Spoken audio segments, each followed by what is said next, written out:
জাহান্নামে কেন অনেক নারী থাকবে জানেন? কারণ তারা শুধু নিজেরা অপরাধ করে না, হাজারো মুমিন মানুষের নূর তারা কেড়ে নেয়। দ্যাট ইজ ওয়াই তারা জাহান্নামে বেশি থাকবে। আরেকটা মেজর কারণ হচ্ছে তাদের এই উদ্ধত মাথা। মেয়েদেরকে বলছি স্পেশালি, হয়তো এই কথাগুলো মেয়েদের কাছেও যাবে। তাদের এই উদ্ধত মাথা আল্লাহর বিধানের সামনে আত্মসমর্পণ করতে চায় না। তাদের এই উদ্ধত মাথাটা আল্লাহর বিধানের সামনে আত্মসমর্পণ করতে চায় না। এই কারণে তারা জাহান্নামে বেশি থাকবে। যে কোনো বিধান আল্লাহ তাদের সামনে বলেন, সবের কথা বলছি না, ম্যাক্সিমাম বিভিন্ন যুক্তি তারা দিবে। সামি'না ওয়া আতা'না এই পর্যায়ের না, যুক্তি দিবে। পর্দা করলে কি এখন কেমন করে চাকরি করব, পর্দা করলে কেমন করে পড়াশোনা করা যায়, এখন তো যাইতেই হচ্ছে, কিছু তো করার নাই, বিভিন্ন যুক্তি, হাজারটা যুক্তি তারা দিবে। কে জানি তাদের ব্রেইনটাকে পুরো ওয়াশ করে ফেলছে। রাসূল সাল্লাল্লাহু আলাইহি ওয়াসাল্লাম বলেছেন, দাজ্জালের শেষ অনুসারী হবে এক শ্রেণীর নারী। মাশাআল্লাহ, দাজ্জালের শেষ অনুসারী হবে এক শ্রেণীর নারী।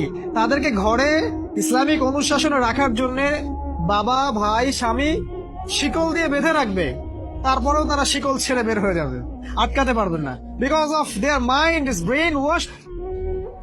এ কারণে দেখা যায় তাদেরকে যখন কোনো বিধানের কথা আপনি বলবেন, তাদের এই উদ্ধত মাথাটা আল্লাহর বিধানের সামনে অবনত হতে চায় না, বিভিন্ন যুক্তি তর্ক তারা দেয়। এই কারণেই তাদের সংখ্যাটা জাহান্নামে বেশি হবে। আরো কারণ আছে, রাসূল বলেছেন সারা জীবন তাদের জন্য করবেন। স্পেশালি তাদের উদ্দেশ্য করে বলছি যাদের অ্যাফেয়ার আছে। যতই করেন, যত কিছুই করেন না কেন, আপনি যদি তাকে ভোগ বিলাস এবং পার্থিব সুখ শান্তি দিতে না পারেন, সে আপনাকে চিনবে না এক সময়। আপনি যদি আমাদের কথা বিশ্বাস না করেন, লিখে রাখতে পারেন। আর এমনিতে লিগ্যাল বৈবাহিক সম্পর্কেও সারা জীবন অনেক কিছু করবেন, হঠাৎ একদিন কোন একটা কারণে ঝগড়া লেগে গেছে, তখন দেখবেন সে বলে বসবে, সারা জীবন তোমার কাছে কিছুই পেলাম। আমি নারীদেরকে ছোট করছি না, তাদের কিছু কিছু পয়েন্ট বলছি। এইসব কারণে তারা জাহান্নামে থাকবে। আমি একটু এই কথাটা না বললে জাস্টিস হবে না। রাসূল সাল্লাল্লাহু আলাইহি ওয়াসাল্লাম মেরাজে গিয়েছিলেন, আপনারা জানেন। তিনি মেরাজের রাতে অনেক অলৌকিক জিনিস দেখেছেন, নবীদের সাথে সাক্ষাৎ করেছেন, ইভেন আল্লাহর সাথে কথা বলেছেন, আল্লাহর নূর দেখেছেন। এই সময় সবাই তাকে হাসি মুখে সম্বর্ধনা জানিয়েছিল। যার সাথেই দেখা হয়েছে তার সাথেই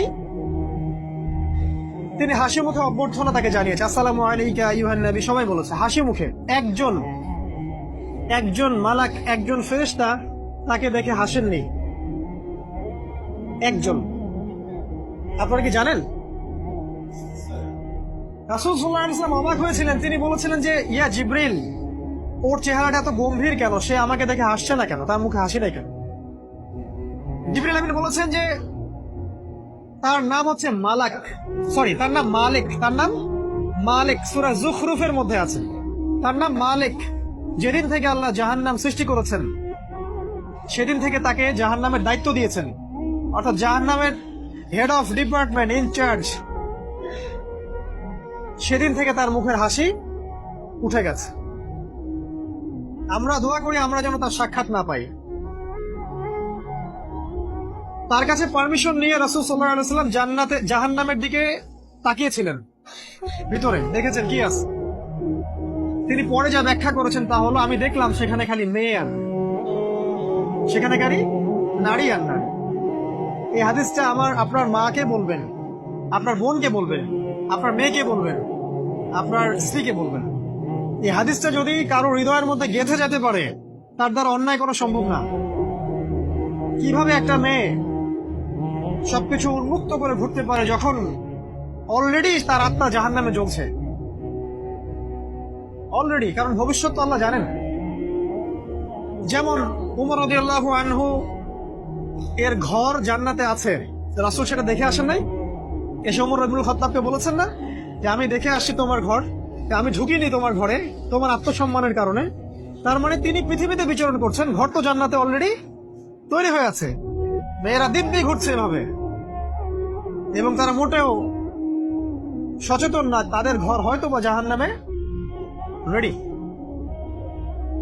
আর আমাদের so called modern western civilisation এদেরকে ব্রেইন ওয়াশ করে দিয়েছে। তারা বাজার করছে, তারা নগ্ন হয়ে ঘুরছে, কাপড় পরেও তারা নগ্ন থাকছে, তারা মডেলিং করছে, গান গাচ্ছে, নৃত্য প্রদর্শন করছে, মিডিয়া আসে, তার দেহ লক্ষ লক্ষ কোটি কোটি মানুষ দেখছে। হাজারো মানুষের নূর চলে যাচ্ছে, অন্যের নূর নষ্ট করে জান্নাতে যাওয়া যাবে না। রাসূল সাল্লাল্লাহু আলাইহি ওয়াসাল্লাম যে আলামত গুলো বলেছেন তার মধ্যে অন্যতম একটা আলামত হচ্ছে শেষ জামানায় মেয়েদের সংখ্যা বাড়বে, ছেলেদের সংখ্যা কমে যাবে।